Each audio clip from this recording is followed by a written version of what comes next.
Shalom, selamat pagi Bapak Ibu yang dikasihi dalam nama Tuhan Yesus. Pagi hari ini pembacaan atau perenungan firman Tuhan kita terdapat di dalam kitab 1 Kolose ayat yang pertama sampai yang terakhir. Nah Bapak Ibu, saya memberi tema pagi hari ini, Kristus unggul dalam segala sesuatu.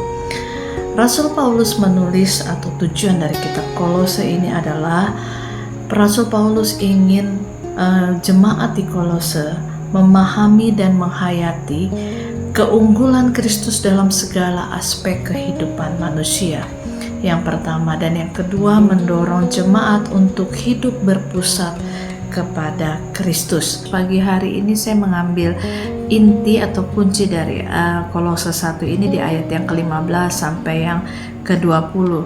Nah, tujuan Rasul Paulus menulis dalam Kolose 1 ayat 5 sampai 20 ini adalah Rasul Paulus ingin menegaskan kembali keunggulan dan keutamaan Kristus di dalam segala hal.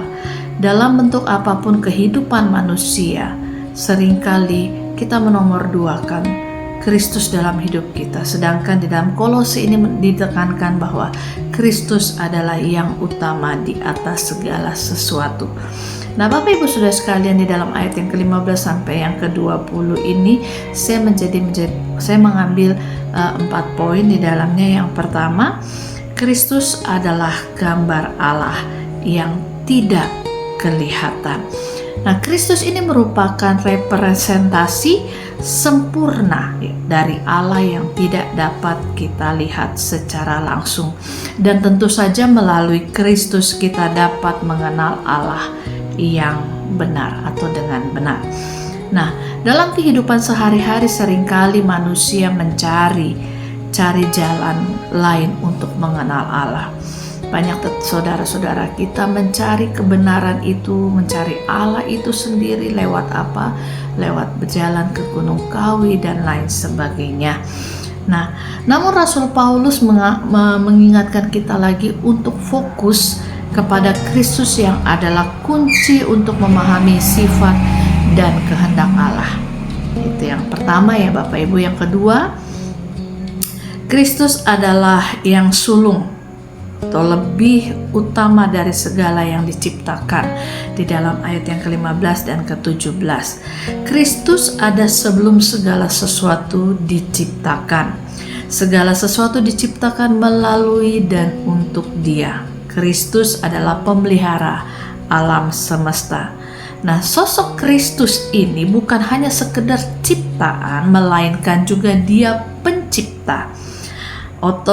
Kristus ini memiliki otoritas yang penuh ya, otoritas yang tidak tertandingi dari segala sesuatu. Nah, itu poin yang kedua. Poin yang ketiga, berbicara tentang Kristus adalah kepala gereja di ayat yang ke-18. Kristus adalah kepala tubuh, yaitu gereja. Dia adalah yang sulung dari antara orang mati yang pertama bangkit. Tujuan Allah adalah supaya Kristus menjadi utama dalam segala sesuatu. Gereja harus tunduk kepada otoritas Kristus.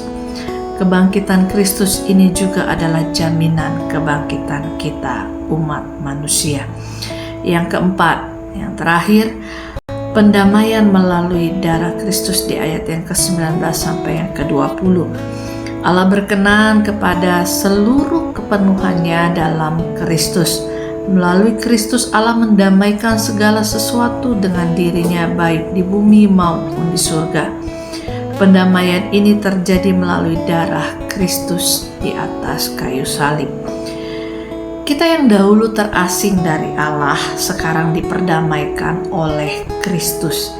Kita dipanggil untuk menjadi agen pendamaian di dunia ini. Nah, aplikasi praktis yang ada di dalam kehidupan kita ialah yang pertama, mari kita pusatkan hidup kita kepada Kristus. Yang kedua, jauhi ajaran sesat. Yang ketiga, hidup dalam damai sejahtera dalam Kristus. Dan yang keempat, aktif dalam pelayanan. Kristus adalah unggul dari segala sesuatu. Dia pencipta, dia kepala gereja, dan dia juga pendamai. Mari kita hidup sepenuhnya bagi Kristus dan memuliakan Dia dalam segala aspek kehidupan kita.